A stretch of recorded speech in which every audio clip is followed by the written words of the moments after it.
여기가 북촌마을, 한옥마을이잖아요. 내가 가해동이라는 데서 태어나서 27년을 살았는데요. 여기서 한 300m도 안 떨어져 있어요. 저는 태어날 때부터 초등학교, 중학교, 고등학교, 심지어 첫 직장인 외교부도 그때는 경복궁 안에 있었거든요. 그래서 우리 집에서 이 동네에서 한 반경 1km 이내에서 살았어요. 계속 대학교 다닐 때만 빼고. 그래서 한옥마을에 오면 너무나 편안해요, 마음이. 그런데 제가 어렸을 때는 서울이지만, 여기가 서울 한복판이지만 이 동네 사람들은 서로를 다 잘 알았어요. 그러니까 이사를 가지 않고 계속 살기 때문에. 그래서 시골처럼 뭐 옆집에 뭐 숟가락이 몇 개다, 뭐 그것도 안다, 뭐 그런 말이 있잖아요. 그런데 내가 초등학교 졸업할 때쯤에요. 우리 동네에 반장님 집에 아들이 결혼해서 며느리가 새로 들어온 거예요. 근데 이제 젊은 여자분이 동네에 왔으니까 모두 다 주목하잖아요.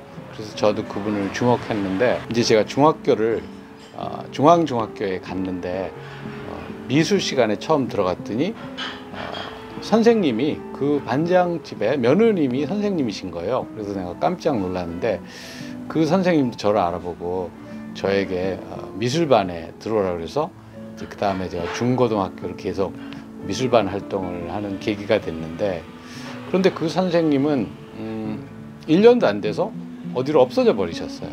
그 선생님의 성함이 최일단 선생님이었어요. 그런데 그 후에 제가 17년 후에 외교관이 되어서 첫 근무지로 뉴욕에 1985년에 뉴욕에 근무하게 되었는데, 뉴욕에 가서 한인사회에서 나오는 신문을 보았더니 화가 최일단 씨 우리나라 입국 금지, 이런 말이 있는 거예요. 그래서 최일단이라는 이름이 여자로서 그렇게 평범한 흔한 이름 아니잖아요. 그래서 이분이 내 중학교 선생님이실까? 이렇게 생각을 했는데, 왜 입국 금지가 되셨을까? 그 후에 또 2001년에 내가 뉴욕에 다시 근무하게 됐는데, 그때는 괜찮다고 그래서 연락을 드렸어요. 그래서 최일단 선생님을 그때서야 만나게 되었는데, 선생님의 이야기를, 선생님의 삶에 대해서 이야기를 들으니까 우리나라 현대 사회 그런 어떤 중요한 일들, 뭐 한국 전쟁이라든지 월남전이라든지, 그다음에 미국에 이민을 간다든지, 동백림 사건이라든지 북한이라든지, 이런 일들로 점철된 우리나라 현대사에 선생님이 본인이 원하든 원하시지 않았든 그런 현장에서 가깝게 살아오신 정말 드라마 같은 삶이구나, 이런 생각을 하게 됐어요. 그래서 제가 최일단 선생님은 뉴욕에 계시지만 한번 원격 화상회의로라도 인터뷰를 해보고 싶다, 이런 마음을 갖게 됐어요. 선생님 이렇게 오래간만에 뵈니까 너무 좋습니다. 근데 직접 뵈면 더 좋았을 텐데, 지금 뉴욕에 계시고 저는 서울에 있으니까 이렇게 온라인으로라도 뵙게 돼서 너무 반갑고요. 근데 이제 제가 1968년에 선생님을 중앙중학에서 처음 뵀는데, 또 바로 그 해에 선생님이 이제 베트남으로 가신 걸로 나중에 보니까 제 책, 선생님이 쓰신 글에서 제가 읽었습니다. 그래서 그때가 이제 월남전 때고, 또 우리나라에서 그렇게 베트남에 갈 일이 있는 분들이 많이 있었죠. 근데 이제 선생님은 남편분의 직장 때문에 이제 따라가신 건데요.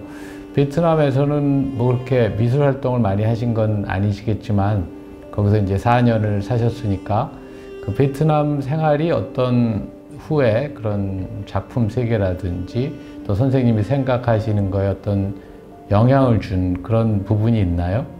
베트남에 갔는데 제가 산 데가 그 쾅 스님이라고, 무슨 정부, 누구 정권이지, 정부에 반대해서 분신자살한 스님이 있어요. 베트남 스님인데, 그것이 월남국사라는 절이 있어요. 그 월남국사 근처에 살았는데 제가 그 근처를 수채화를 한번 그린 적이 있고요. 그 다음에는 거기서 애를 안고 애를 데리고 다니면서 불어를 조금 한 거 있고요. 그 다음에 그림은 못 그렸지만 베트남에서 세계를 보는 눈이 떠졌다고 할 수 있어요. 그때는 한국은 정말 깜깜할 때니까 99번을 남을 전송을 해야 내 차례가 온다고 할 만큼 외국 나가기가 그렇게 어려웠을 때니까 전쟁 혐오라고 간단히 말씀했습니다만은 전쟁의 그 허구성, 전쟁의 비인간성을 월남에서 철저히 느꼈죠. 그건 저한테 굉장한 영향을 끼친 거죠. 그 이후에 제 살아가는데. 그리고 고엽제를 저는 소독약인 줄 알고 뻔히 쳐다봤으니까 고엽제 뿌리는 거를요. 근데 고엽제 뿌리는 거 제가 그거 제 얘기 다 못합니다. 고엽제 뿌리면 나무가 어떻게 되느냐 하면요. 목걸이색이 자주색인데 아주 자주색인데요. 고엽제 묻은 피난로다가 봤는데 제가 깜짝 놀랐어요. 무슨 나무들이 이렇게 서 있는데 반짝반짝한데 빨개요. 피처럼 그것이 진이 나와서 피처럼 이렇게 흘러내리나 봐요. 그래서 햇빛이 반사돼서 나무가 선체로 새빨간 자두색이 돼서 반짝반짝합니다. 그거 제가 아직 그림으로 못 그렸습니다. 그거는 네거티브한 영향도 있고 또 포지티브한 영향도 있지만은 거의 분노에 가깝게 전쟁 혐오증을 제가 거기서 일본에서 월남에서 느꼈습니다. 선생님의 작품 생활에, 작품 세계에 그 가장 큰 영향을 준 건 아무래도 이응로 화백님이시잖아요.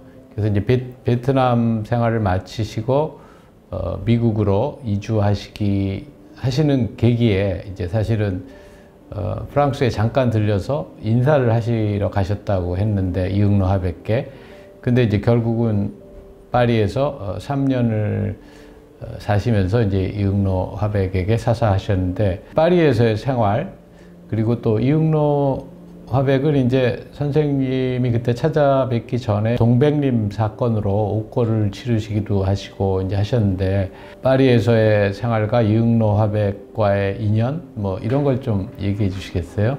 이응로 씨는 제가 인연이 전혀 없었습니다. 그래서 월남에서 파리에 가니까 추워서 기후가 변동해서 내가 감기가 들었기 때문에 미국 오는 중간에 기착지로 갔는데 그래서 이따가 내가 좀 낫고 나서 이응로 씨나 찾아보고 미국으로 가자고 이응로 씨를 찾아갔는데 이응로 씨가 제 보잘것없는 재주를 붓을 쓰라고 그래서 붓을 해봤더니 보잘것없는 재주를 보고서는 꼭 붙으신 거나 마찬가지예요. 그래서 거기서 그냥 수업을 하기로 했죠. 그러나 파리에서 제가 중국이 건너다 보였죠. 파리에 나오니까 그때는 이미 이데올로기가 국가의 존망을 좌우하는 시대는 지나 있더라고요. 파리에는 70년대인데 남북한만 양진용 냉전에서 양진용의 선수주자로 남북한이 희생이 됐다고 생각합니다. 저는 희생양이라고 생각합니다. 그런 거를 제가 일깨워 졌다는 것만 해도 저는 인생의 큰 플러스라고 생각합니다. 그렇지 않으면 제가 너무 좋은 환경에서 행복한 사람이기 때문에 불행에 대해서 조금 더 눈을 돌릴 줄 모르는 사람이었을 겁니다. 중학교 때 선생님을 뵙고 그 다음에 처음 선생님의 성함을 들은 것이 제가 1985년에 뉴욕에 유엔 대표부에 처음 근무를 하러 나갔을 때입니다. 그래서 그때 1985년에 이제 뉴욕의 한인 신문, 한인들이 발간하는 신문을 보니까 선생님 이제 성함이 거기에 있는데 선생님이 한국에 입국 금지가 됐다고 그래요. 그래서 제가 왜 이분이 입국 금지가 되셨을까 하고 나중에 선생님이 쓰신 글에서 보니까 선생님이 이응로 화백하고 이제 공부를 하실 때는 이미 동백림 사건은 다 끝난 후이지만 그때 이제 선생님이 북한에 오빠가 있다는 그 연락을 받고 평양에 가서 오빠를 만나고 오셨다 이렇게 이제 선생님이 글에 쓰셨는데 결국 그 일 때문에 이제 조사도 받고 뭐 이런 된 거죠. 어떻게 근데 북한에 오빠가 가 계셨고 어떻게 만나게 되셨어요? 이북에 인민군으로 끌려갔죠. 그래서 살아있다는 거를 조총련을 통했는지 어떻게 일본을 통해서 아버지한테 전해져서 제가 한국 떠나기 전에 오빠가 살아있다는 거는 알았습니다. 소련의 목기 전시회 하는 데가 파리의 부티팔레에서 있었기 때문에 다음 전시회가 평양에 있다고 들었습니다. 거기 저 브로셔에 써 있습니다. 그래서 제가 거기다가 내 이름을 쓰고 내가 오빠가 있는데 암흑에 있는데 이 메모를 보는 사람은 오빠를 좀 찾을 수 있거나 소식을 좀 소식이라도 들었으면 좋겠다 이러고 거기다가 그냥 메모를 해놓고 그제 방명에다 써놓고 저는 잊어버렸어요. 그리고서는 한 몇 달 있으니까 어떤 동양 사람이 와서 내가 국적이 뭐냐고 불어로 물어보길래 나는 그냥 중국 사람이라고 여기 동양 사람은 나밖에 없으니까 그 사람 내가 모르는 사람이니까 나밖에 없으니까 잘못 찾아오신 것 같다고 여기 나밖에 동양 사람 없다고 그랬더니 그 다음에는 이제 한국 사람이냐고 물어봐서 그렇다고 그랬더니 오빠 얘기를 해서 그냥 보냈어요. 2번을 그냥 보냈는데 3번째는 오빠 편지를 받아서 가지고 왔는데 글씨만 봐도 제가 오빠 글씨를 알거든요. 글씨만 봐도 오빠가 확실해서 그렇게 해서 몇 번 오빠 글씨가 왔다 갔다 하고 제가 믿을 수 없다고 그랬더니 이제 오빠가 확실히 우리 식구만 아는 거를 적어 보내서 할 수 없이 제가 항복할 수밖에 없었지요. 그 오빠 아니라고 할 수가 없으니까.